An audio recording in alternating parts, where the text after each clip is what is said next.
Welcome to the channel. Today we're going to be talking about my LS swapped S10.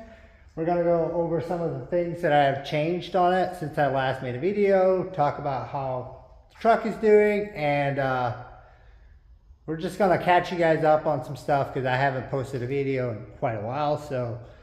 And I got some changes coming for it. So I'm going to get right into it. So let's talk about the changes that I made since I last made a video on the truck, which was, I think, the intercooler video, where I installed the intercooler. So I think that the only thing I've changed since the intercooler was installed was I took my hood stack exhaust and I basically turned it, added some pipe to it, made a fender exit. I reclocked my wastegate, ran that down right beside the frame rail. And the reason I did that is because the exhaust would shoot condensation all over the truck. Every time I washed it, it felt like it was so pointless. So I just flipped that exhaust, ran it outside. I think it looks pretty clean the way it is. You barely notice it. My turbo actually barely sticks out of the hood. Let me just show you right now. The hood's not closed all the way, but it's a perfect size cutout. Let me just like that. You can just see the turbo a little bit and the exhaust a little bit. Another thing that I've changed is the hood. I almost never ran a hood. I put the hood on, cut everything out, did like 2 or 3 pulls in it, and this hood seal came loose. It's zip tied right now, but it was right in front of the turbo. It got sucked into the turbo, blew my turbo up. And I went ahead and bought a new turbo that was never used. It was sitting in somebody's garage. I bought it off Marketplace from a guy like a mile down the road. I thought it was the exact same turbo, which this is an 80 millimeter, but the other one had a 96 millimeter back housing. This one has a 102. This one screams so much louder than the other one did. This is a VS Racing turbo as well. So basically, the only changes I made since I made the last video is my exhaust, my turbo, and a hood. Also, I find it kind of funny because a lot of people always thought I was an idiot for driving around with no hood. They always thought I was going to get like a turbo full of trees and, you know, whatever, kids and whatever. Anyways, the day I put a hood on it, I sucked the seal into my turbo. I never got anything else into the turbo until I put something on it to protect it, which that was my fault. But nonetheless, the truck has been doing good. This is a 6-liter LY6 engine. It has 799 heads on it. I actually sold the rectangular port heads when I first got it because I had the 799 heads ready to go on. I didn't realize how much more the rectangular ports flow than the cathedral ports, and I just looked at the compression ratios, and the 799s had better compression, so I threw those on, and did not realize until the guy came to pick them up, and he was asking me why I didn't put those on. I was like, these got better compression. He was like, yeah, these flow way more. I was like, really? That was a mistake on my end. But nonetheless, everything worked out. It's still fine. I've had this engine in here for 2 years. It's got the sloppy stage 2. I have Bosch 210s in it. S480 turbo. I have a 4L80 transmission with a Circle D converter. I have a Ford Explorer rear end with 373 gears and a mini spool. I got the Caltrax under there, and I got Corvette wheels, 17 in the front, 18 in the rear. My tires are completely bald. They're coked. I have a 15-gallon fuel cell in the back and a 380 liter per hour fuel pump. This truck was, the tires are bald. It was very fast. Or I thought it was very fast. Some people might be like, that's kind of slow. But I don't care. The truck was, the fastest I've gone was like a 6.2, 60 to 130 on my draggy. which I thought was great. I really wanted to get to the 5s, but my tires were worn out, and I was making like 14, 15 pounds boost to go a 6.2. And there was a couple times I saw like a 13 AFR on 14, 15 pounds boost. And that's not good. My fuel pump was completely tapped out, and I needed better tires, which these are Nitto NT 555 R2s, I believe. I got my money's worth out of those tires.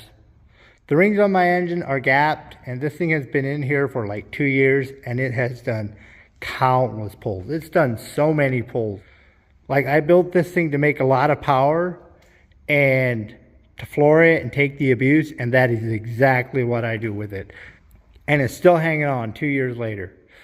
So yeah, I have some plans coming up. We're going to take this engine out, take the tranny out, stuff like that.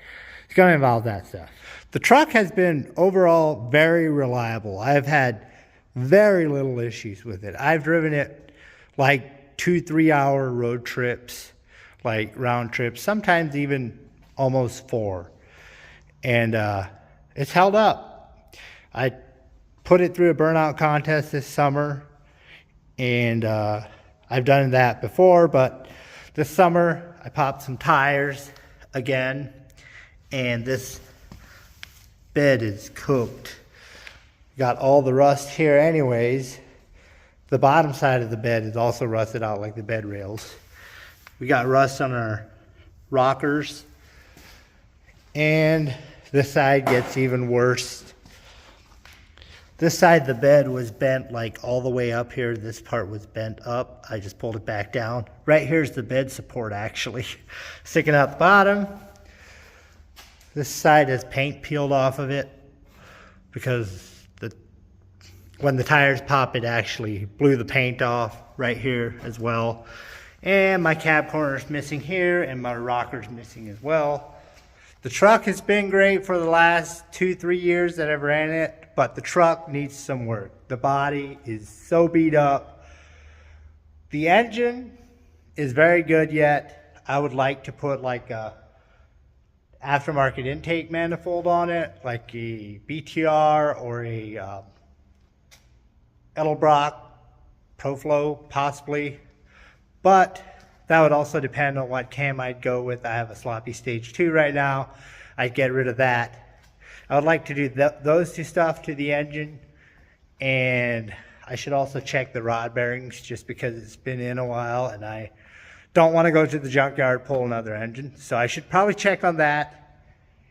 And it also needs way more fuel than it's getting, like quite a bit more fuel. So it needs an intake manifold and a cam and fuel. This thing falls off so hard after 6,400, the intake and cam combo. Like, I can literally feel the truck lay over at 6,400, and it's so annoying. With that being said, it also needs new tires. So it needs an intake manifold, a cam, more fuel, and tires. So it needs 4 stuff. That's just engine related, actually drivetrain related. The third thing that it needs is a ton of body work. I have, like every body panel has dents and dings on it. I got a couple things in mind of what I would like to do to it, that I might do to it. I'm not sure yet. And one of them is to lower it a little bit more and get a new bed, fix the rockers and cab corners, paint the front bumper, paint the entire truck, fix all the dents and dings, and then do the engine stuff. But I would probably actually take the engine out to do all of that stuff because the firewall needs sealed. It's so freaking fumey in there when I'm driving. I don't even want to take my daughter anywhere in the truck, so I would have to seal that up too. So I would just take the engine out because it's not that hard anyways, and I could check the bearings. And I could fix all of that, put new wheels on, and continue to go faster with it. I do have some other plans, you could say, ideas that I might do that I'll probably talk about in another video, which should be coming out soon. And as of right now, I am planning to probably pull the engine next week, the transmission, and then I'll update you guys on what is going to happen to the truck over this winter, which might surprise a lot of you guys. Anyway, thank you guys for watching this video about me rambling on about my truck. If you got any questions about it, just ask the questions in the comments. I can always answer them, and I can also make a video answering a bunch of questions. I have gotten a bunch of questions on this truck. I try to answer them in the comments, but can't always get to them. Anyways, thank you for watching the video and listening to me ramble, and we'll see you in the next one.